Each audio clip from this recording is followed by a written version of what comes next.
Good evening. As you've heard, I'm Dianne, and you heard I like to talk a lot. Well, I kind of have been doing it for a living, and so that's why I end up talking a lot.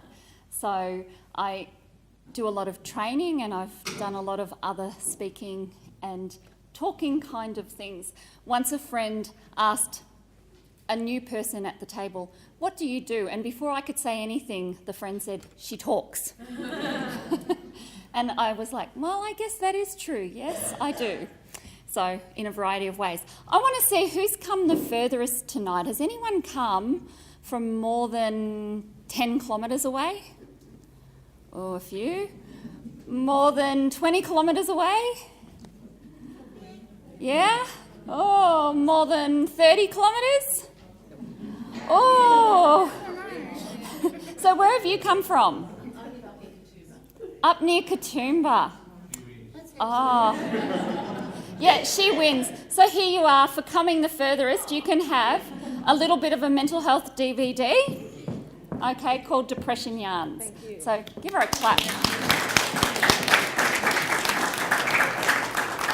And later on I've got one more to give away. I'm just thinking, Okay, so we are here today because today is World Suicide Prevention Day. And so in some ways the reason we are here is sad, but it's also an excellent thing that we've gathered here as doing what we can to help prevent suicide and to understand more how we can support people and help people so that it becomes less and less of a problem around us. So I actually have a very personal interest in suicide prevention. In 1998, I lost my younger brother Ian to suicide. And so after losing Ian to suicide, during a time of praying one day, I just said, God, if you can help me to help other families not to go through this, could you please open the door? And in the 16 years since then, he has done that in a variety of different ways. So I grew up in a home with 6 kids initially. So I was the 5th of 6, a daughter, obviously, 3 girls and 3 boys. Okay, so here we have the Brady Bunch. But wait, then my parents, when I was 4, split up, and my mum married my stepdad, who had 7 of his own kids. So there was actually 13 in that motley crew. And so, but we never had more than 8 children in the house, 4 boys in the boys' room, 4 girls in the girls' room, and 1 bathroom in the house. I don't think we'd manage today. So I grew up in Ballarat, Victoria, and then when I was 18, I started to travel with Covenant Players, a travelling Christian drama ministry.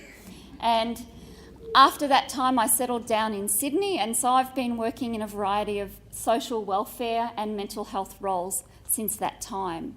And one of the things that I started to do was I was working with JobQuest, and our boss said, is someone interested in learning how to teach the staff mental health first aid? So I put my hand up, I said, yes, I'd love to do that. So my boss sent me off to the training to become a mental health first aid instructor, and I think the course I've just run over the past 2 days is about the 100th mental health first aid course that I've taken in 8 years since I've started doing that. So that's been a real privilege, and I've also been doing a variety of other things, including a 1-day suicide intervention skills training and some other things around understanding depression and anxiety in different kinds of groups. So depression is one of the main causes when we look at suicide. So I'm going to talk a little bit about depression to start with. And for those that don't know, when we talk about clinical depression, it lasts for at least 2 weeks and affects a person's emotions, thinking, behaviour and well-being. Now, 2 weeks might not sound like a really long time, but if you've ever been through a period of depression, and I did around about 5 years after we lost my younger brother to suicide, then you'll know a day can seem to drag and drag and drag. When you're feeling a lot of internal pain, a day can seem like a very long time. Because of the amount of pain, it can affect the person's ability to be able to study, to be able to work, to be able to carry out their normal daily routines, to be able to have relationships with others. In Australia, according to the research that's been done, in any year it affects approximately 6.2% of Australians between the ages of 16 to 85 years old. So, and that's in any given year. Lifetime prevalence is much higher than that. 50% of those that have depression will have their first episode by the age of 25 years old, and it often co-occurs with anxiety or drug and alcohol abuse disorders. Once a person has an episode of depression, and the younger that the person is when they experience depression, the more likely they are to experience further episodes. So the main symptoms of depression, there are two symptoms that one of must be present in order for there to be a diagnosis of depression. And the first is an unusually sad mood that does not go away, or with adolescents it can be an irritable mood. And I think that's often where depression can get missed. They might be seen as a sad person, or an angry person, a frustrated person, an irritable person. I once heard it said that anger is sadness expressed outwards. So that's something to keep in mind.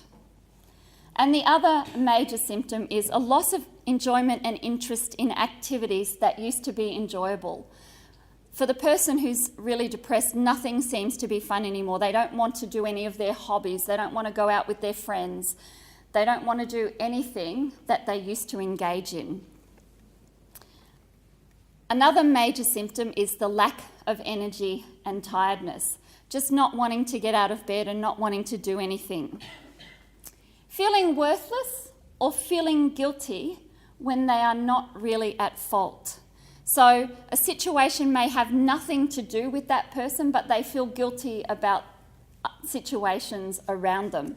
For example, maybe something goes wrong in the workplace and they're not even involved in the project, but they think that project failed because I didn't do something.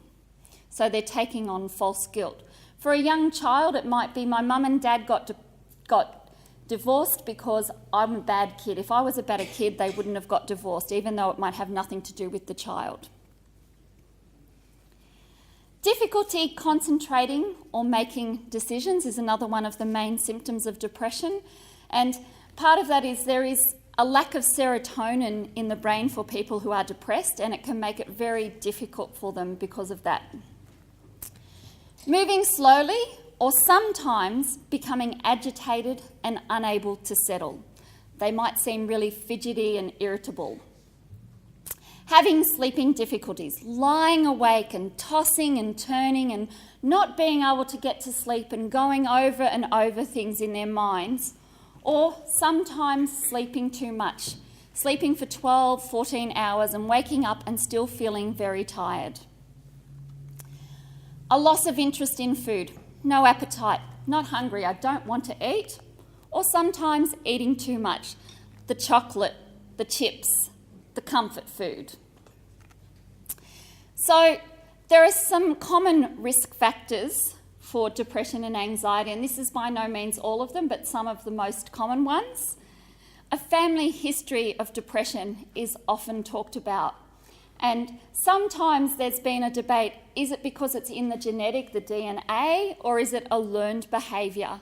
There's a lot of research now in the area of brain science, neuroplasticity, that looks at when you actually observe a behaviour for a child, it forms strong thought networks in their mind for this is how I should respond.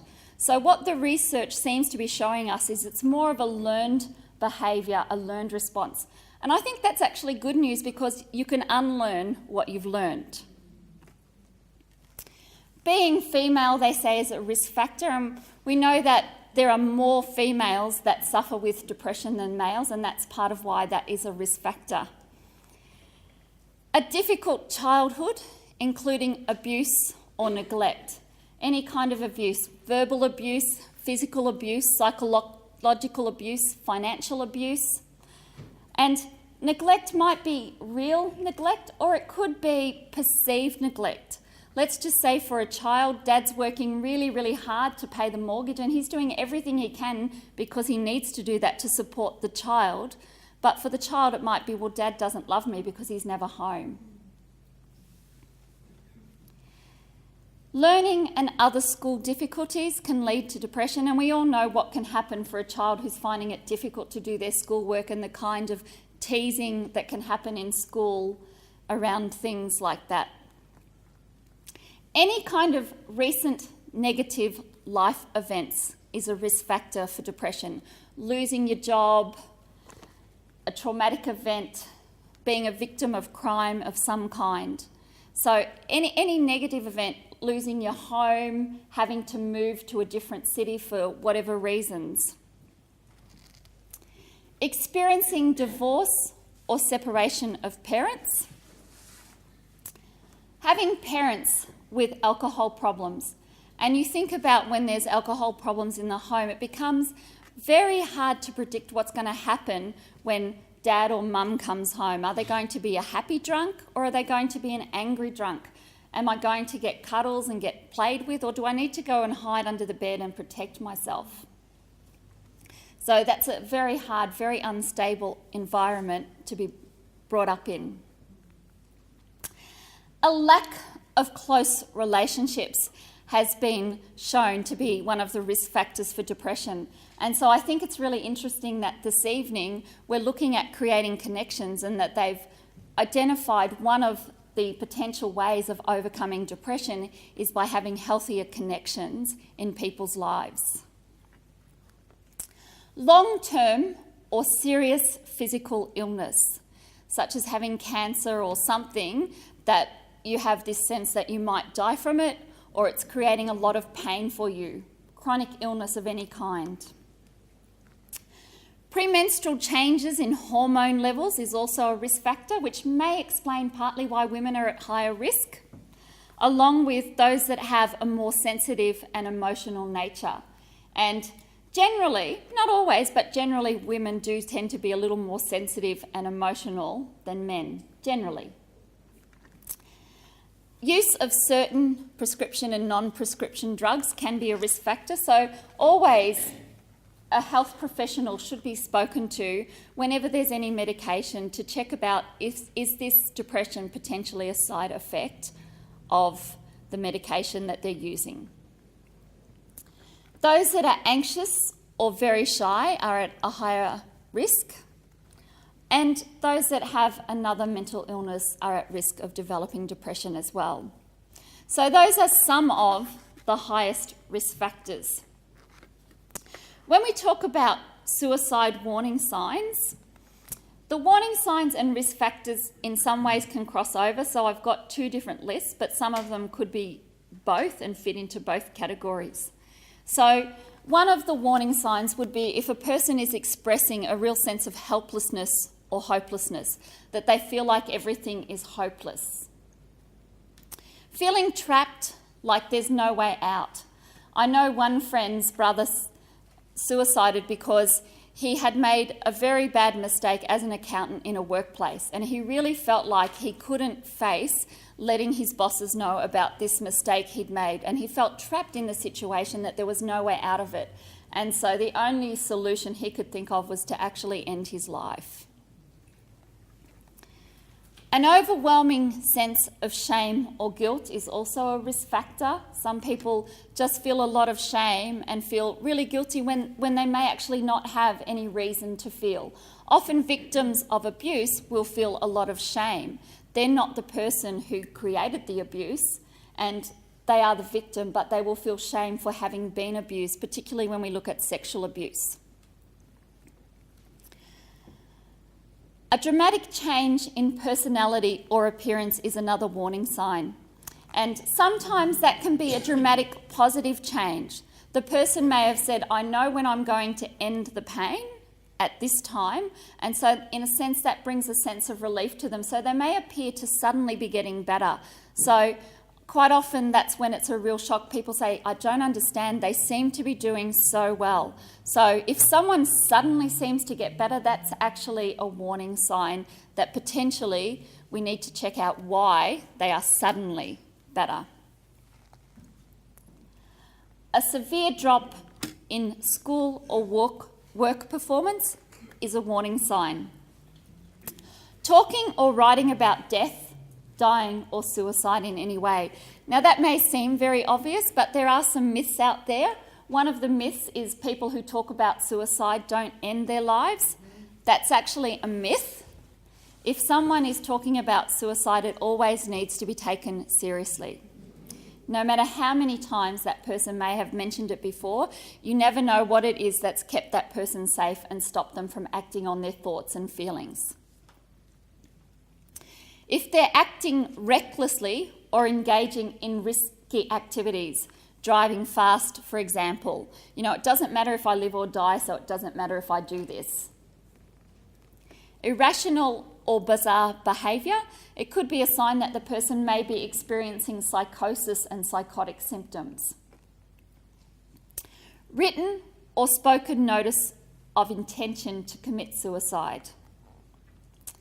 Giving away possessions or putting affairs in order. So they might be giving away some of their favourite things to different friends and saying, I just want you to have this. So that's a warning sign. They might write their will. I heard about one person who married his partner of many years and then a month later ended it. And for him, from what the friend observed, she thought he did that because he wanted to make sure she would be taken care of and seen as a widow after his death. Rage, anger, or seeking revenge is a warning sign. I heard of another person who came from out of state back into state for about 1.5 years, told his family how much they had screwed up his life and how much they'd hurt him and what they had done wrong, and then at the end of that 1.5 years ended his life. Seeking access to things that they can kill themselves with. So seeking the means to end their life. A lack of interest in the future is a warning sign. Not wanting to talk about the future, not wanting to engage. If you ask, are you going to come here? Oh, I don't know, I haven't decided yet. Being very non-committal. Changed eating or sleeping habits can be a warning sign. Both sleeping more, sleeping less, eating more, eating less. And I guess that's part of why sometimes it can be so difficult. Withdrawing from friends, family and society is a very common warning sign. And talking about not having any reason for living, no purpose for life. You'll hear things like, oh, there's just no point. Nobody would miss me anyway. Some of the other risk factors, having a mental illness, particularly depression or psychosis. I've heard that around 15% of those with schizophrenia and bipolar disorder end their lives within the first 5 years of diagnosis. So that's a really high risk factor when you consider towards the general population. Parental discord, separation and divorce. I was talking to a bank teller not long ago, and he said to me that at the age of 12, he had attempted suicide 3 different times in 3 different ways. And I asked him, what was it about your life that made you feel like you didn't want to go on living? And he said, my parents were always fighting and I just felt like no one loved me and no one cared. A family history of mental illness or suicide is a risk factor. Poor self-esteem and social functioning, not being able to interact with others and having a low self-esteem. Male gender is a high risk factor when it comes to suicide. And we know the completed suicide rate for males is about 3 times higher than that of females. Rural youth tend to be at much higher risk. We know that in some communities it's an extremely high rate, as it is with Indigenous youth. They say that gay, lesbian, bisexual and transgendered youth are at higher risk as well, particularly around the time that they start to realise their sexuality. And then 2 of the highest risk factors they talk about is if the person has a current plan. Have they thought about suicide enough to decide when they're going to do it, where they're going to do it and how they're going to do it. And a previous attempt. And the way I look at that is we kind of draw a line in life. This is what I will do and this is what I won't do. Once we cross that line and do something, we're more likely to cross that line in the future and do the same thing again. In the 2007 National Survey of Mental Health and Wellbeing, they asked some questions around serious thoughts of suicide and have you ever had a previous attempt. And in the 16 to 24 year age range, 3.4% said they had serious thoughts about suicide and 1.1% had made a suicide attempt. So if you've noticed some of the warning signs for suicide from someone that's at risk, the best thing to do is direct questioning. There used to be a myth that if you ask a person if they're suicidal, it puts the idea into their mind. That has been proven to be a myth, and best practice is to actually ask directly, are you thinking about suicide, or are you thinking of ending your life, or have you been thinking about killing yourself? So direct questioning, it needs to be very clear what we are talking about. If you say, are you thinking of hurting yourself, they might actually say no, because suicide is about ending pain and wanting pain to stop.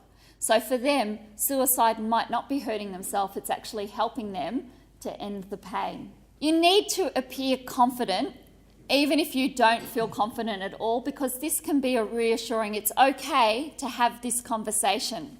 So if you're not feeling confident, you know that saying, fake it till you make it? Okay? So just fake it till you make it. Appear confident so that they can be reassured it's okay to talk about these feelings with you. A person is going to feel very vulnerable talking about this, and they need to feel that it's safe and that you feel okay to have the conversation.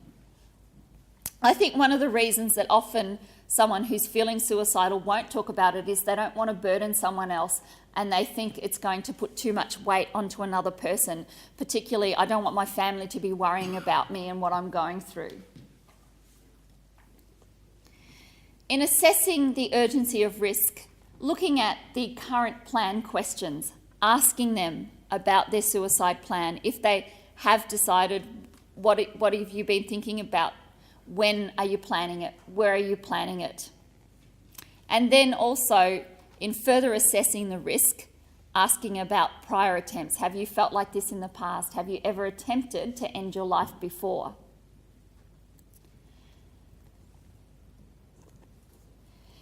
Remember that not having a plan does not guarantee the person is not at risk of suicide. Some people can be very impulsive, and I know that there are people that at the spur of the moment have just said, I just can't go on anymore.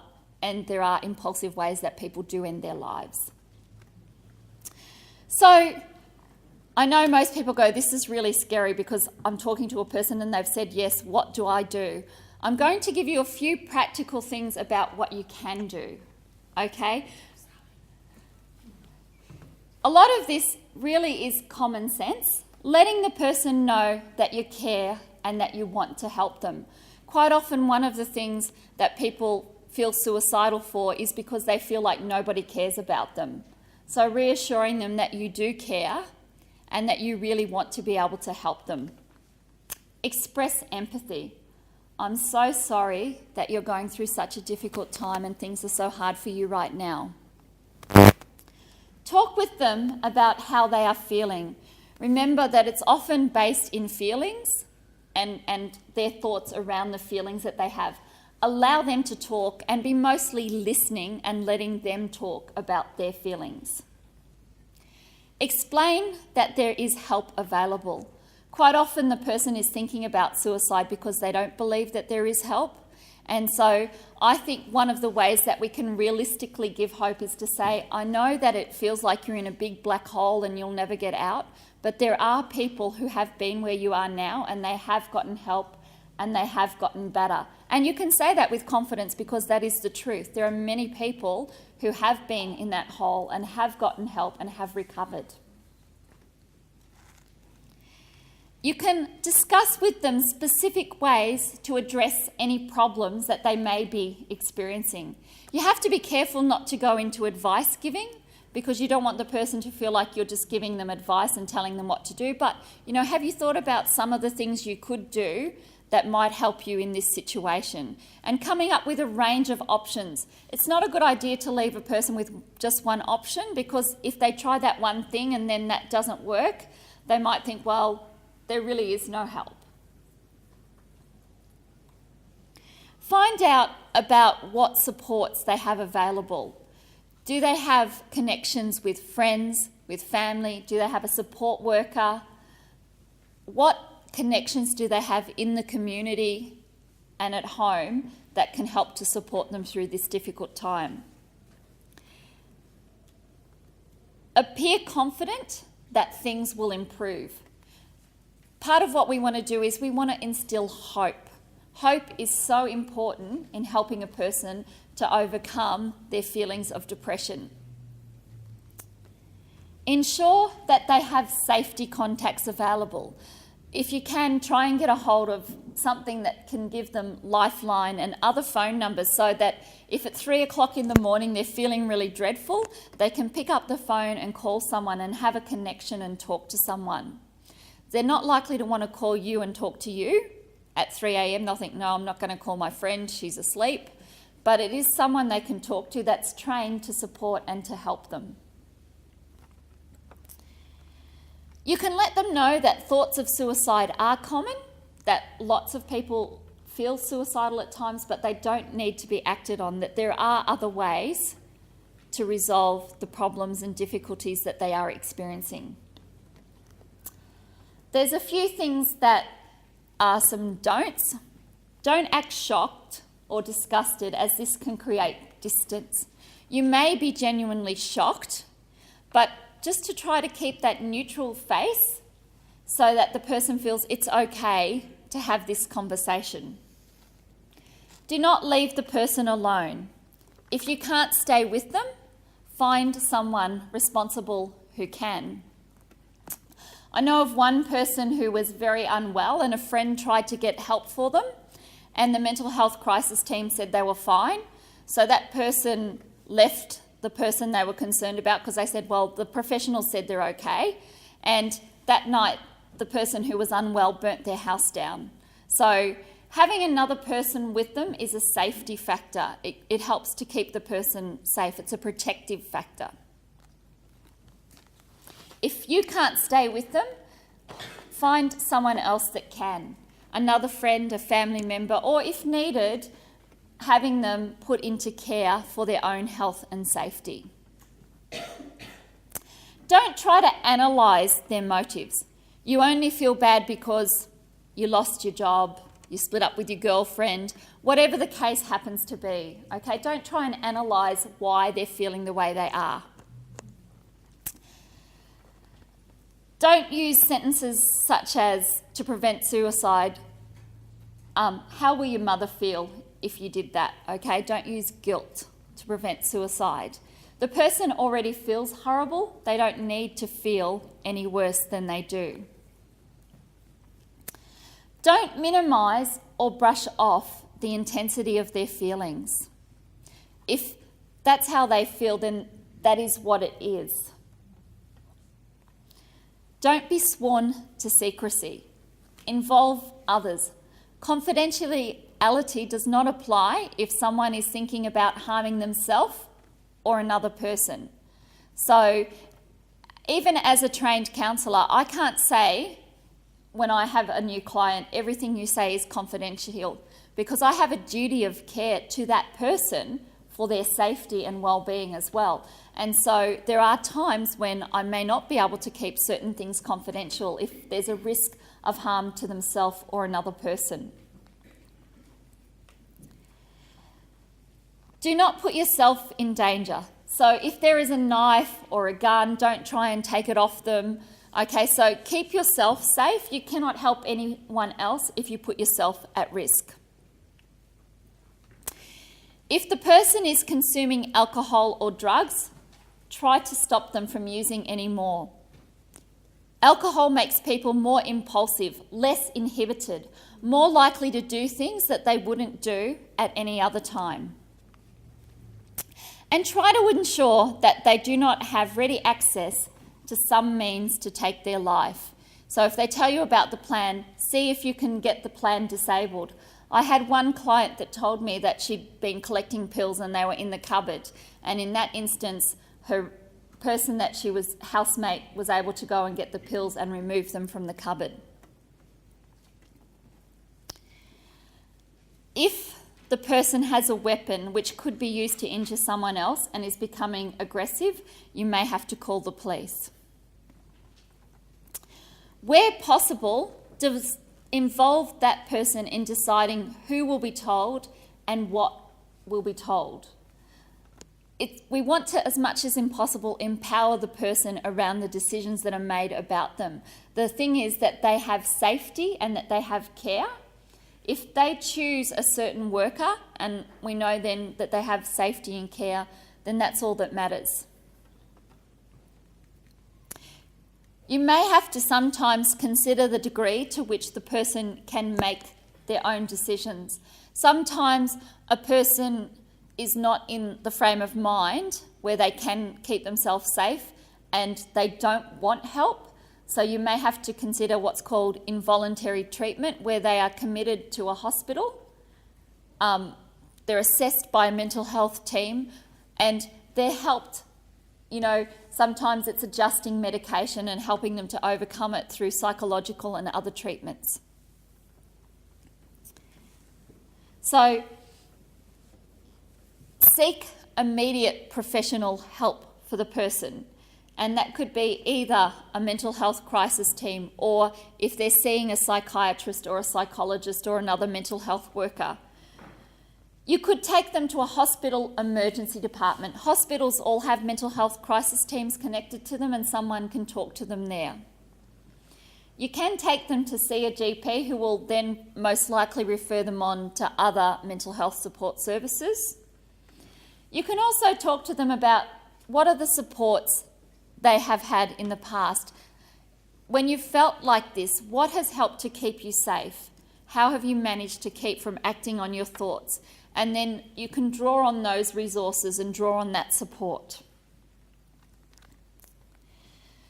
When we look at treatments for depression, they say that psychological therapies are the main treatment for mild to moderate depression, cognitive behaviour therapy, and for those that don't know, cognitive behaviour therapy is around the way that we think influences the way that we feel, and that will in turn influence the way that we behave. Now I have a really small little example of this. There's a bus stop and the first person is going, the bus is late, bah. And the second, the bus is late and he'll take the only seat. And the next person, the bus is late and I know the driver won't break a 20. And the little kid, hooray, the bus is late. Okay, it's the same situation, but they all have different feelings based on their perceptions of what the bus coming late means. And it can be the same in life. We can all be facing similar circumstances, but what we perceive about those circumstances forms how we feel about what's going on. Interpersonal therapy, which is a way that looks at how do I view myself? Do I have certain roles that I take on that are unhealthy? How do I relate to others and how can I improve communication skills? So that will help a person to improve their life through that kind of therapy. And then they talk about medications if the depression is moderate to severe.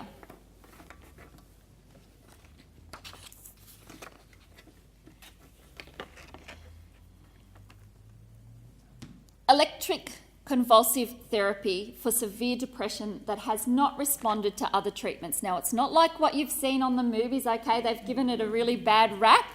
Okay, you have to kind of wipe that image out of your mind.